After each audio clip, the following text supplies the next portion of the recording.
Hello, everyone, and welcome to today's edition of The Fact Revealing the Truth. I'd like to wish every Nigerian out there a happy Democracy Day. Today is not just a celebration, it's a time when we sit back and reflect. Remember, 33 years ago, as a nation, we went through the struggles that gave birth to our democracy. When we look back in history, we come to understand the forces that shaped that journey.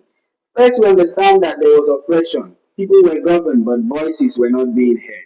We also understand that there was injustice. Power was left in the hands of a few who made decisions for many.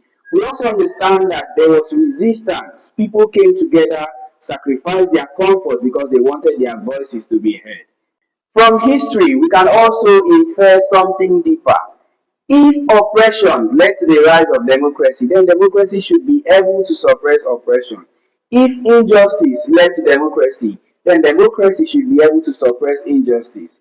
If silence and lack of a voice pushed people to demand for democracy, then democracy should be able to bring about balance, equity, and fairness. So, in simple terms, democracy was not just what people fought for, it was what was meant to fix what they fought against. 33 years down the line, can we Nigerians confidently say there is truly justice? Can we confidently say our voices are being heard? Can we confidently say that inequality and abuse of power have been fully dealt with?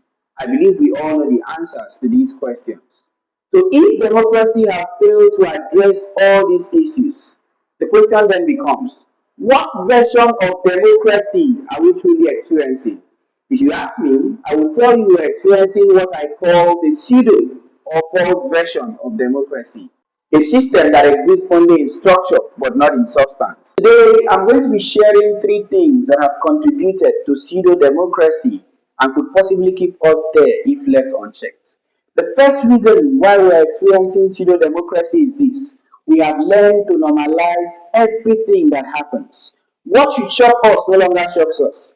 If fuel rises today, Nigerians complain for a few days. After that, everyone automatically adjusts. When students and teachers were kidnapped, there was outrage, there was cry for a few days. After that, everyone returned to their normal way of living. What should shock us no longer shocks us. The second reason why we are experiencing pseudo-democracy is that we are unwilling to sacrifice our comfort.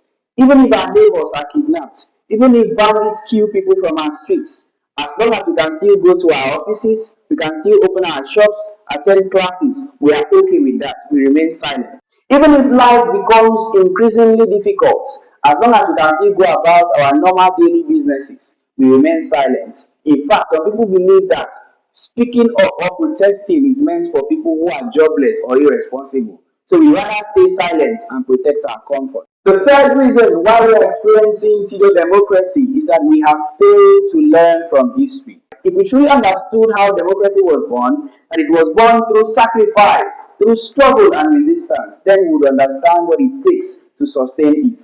We forget that democracy was not gotten through silence, but by people who refused to accept what was wrong.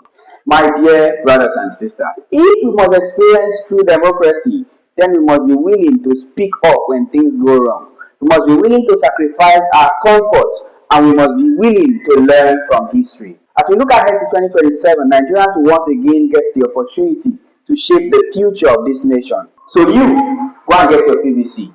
And you that have said that your vote doesn't count, go and get your PVC. Be actively involved in the democratic process. Listen to manifestos, study track record, vote wisely. Together, we can move from pseudo-democracy to true democracy. This is the fact revealing the truth. Thank you.